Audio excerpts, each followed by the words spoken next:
is. I suspect it's the dark side of all of us. We're interested in that. And on the surface, the most humane possible level, I think we're thinking, how could someone do those things? But I also have come to believe that underneath that is, why can't I? And it's definitely about the dark side that we all have. And we feel a kind of simultaneous attraction and repulsion. And I think that keeps us interested. As I've said before, it's not a particularly flattering thing to say about our species, but it seems to be true. It's permission in a way. Yeah. Let's talk a little bit about the art of writing about killing. I mean, how you can go into book people here in Austin and buy a book that will say, 501 ways to die. That will sort of list out all the various varieties. How do you come up with them? I mean, Dexter doesn't repeat himself. I mean, no, it's one of the prides of the you can go too far with that. Sometimes I think I've tried to get too clever with some of the ways that people get killed, but for the most part, it's not based on anything I read, but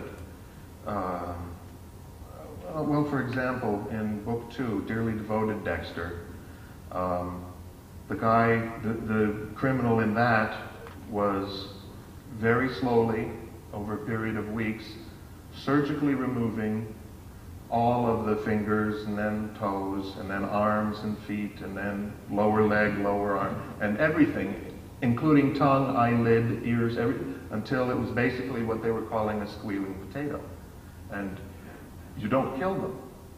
So technically it wasn't murder at all, but much more horrible, because the person is alive, completely insane, and nothing more than a torso and a head.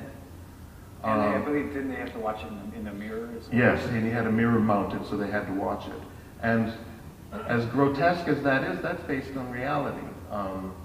That's a Cold War trick that numerous factions on our side and their side were doing for a while. I heard about this from a guy in Miami. He was a Cuban emigre, and he learned about it when he was at the Isle of Pines prison, which is a very unpleasant place. And they had a guy there who was doing that to particularly difficult political prisoners. So as extreme as that is, it's based on reality.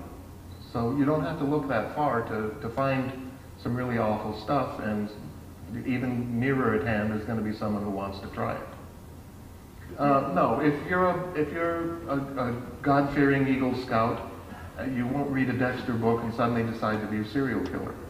If you're a psychopath and you read Dexter, it's possible that you'll go, oh, yeah, I'd like to try it that way this time. And I guess that's happened once or twice. Do I feel remorse? I feel bad for the families of the victims of any murder. But do I feel like it was my fault? No. I'd go back to writing, stupid poems if I felt that. Amish romance. Yeah, there we go. Randy is a good friend of mine. He lives very near to me. And he's an odd guy in one or two ways. One of them is he will not read anybody else's books because he's afraid, he says, that he'll unconsciously steal something from one of his friends. I keep telling Randy there's a big difference between Doc Ford and Dexter. I don't think you could possibly, but he doesn't buy it. But Randy is there's an old joke about the guy Vinny who knows everybody. And I won't give you that joke, although later if you ask me I'll give you some better ones. But the punchline of the joke is you're in Vatican Square watching the High Mass performed by the Pope up on the balcony, and someone says, who's the guy on the balcony with Vinny? So Randy is a lot like that. Seriously, how do you write a scene where a 10-year-old girl is killing someone and still keep your street cred? It's a real conundrum, and I've put it off for a couple of books. I have a feeling I'm going to have to deal with it sooner or later. Right now, in the new book, Dexter's Delicious, available at fine bookstores everywhere, and even some crack dealers. Because we only mentioned it at the beginning. So Dexter's Delicious, Dexter's Delicious. In this one, he puts it off because he's saying he has a new baby girl, his own biological child for the first time. And he's saying, I don't want to be that bad guy anymore. And I'm going to reform Cody and Astor too. And so he puts it off for a whole book, which I thought was terrific for me. Well, could you give us a précis of the new book and what the plot involves and how it brings the story up to date, so folks can go out and buy a copy afterwards? Yeah, well, I don't want to spoil it for everybody, but and people always refer to these books as mysteries, and they're really not, because page 1, you know who did it. So that part of it is gone. Basically, it's the birth of his daughter, his first biological child, Lily Ann. And just as a footnote, for those of you who follow the TV show, it's kind of I get along really well with the producers, and they treat me like royalty, and I'm happy with the product. But every now and then it gets to be just sort of a pissing contest. And I sent them a note saying, by the way, in the new book, Dexter and Rita have a baby girl, Lily Ann. And 2 weeks later, there's an announcement from Showtime. By the way, Rita and Dexter have a new child. It's a boy named Harrison. It's like, okay, fine, But so the child is born. Dexter decides to reform, and he's also actually feeling things that make him very uncomfortable, actual human emotions.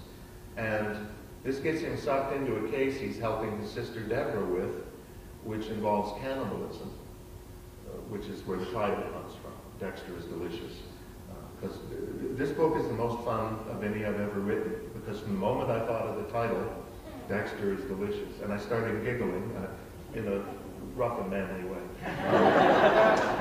And it was just fun from page 1 to the very end. And it was quicker, easier. God, the happiest year of my life. So anyway, they get sucked in with this group of cannibals. They're trying to find them and bring them to justice because 2 young girls are missing and presumably captured by the cannibals. And the whole thing comes to a climax. Is there anyone from South Florida? There was a, but I meant in this incarnation. There's an old amusement park there called Pirates World, which was put out of business by the Mouse when he built his place up north. And so that was just a bit of nostalgia. I put a place in modeled on that, and it was kind of fun, with all of the funny rides and so on. And there's a cannibal party going on. So, woo! Pass the salsa. Now, was that piquant enough? Does everyone go, ooh, maybe I'll get 2 copies? What was the name again? So I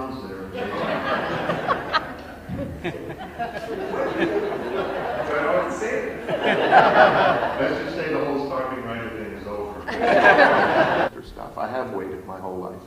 And as long as enough people really want to read them, I'm going to try to keep writing them and try to get money's worth every time. I don't want to, if I start phoning it in and it's crap, I hope I'll have enough strength to quit.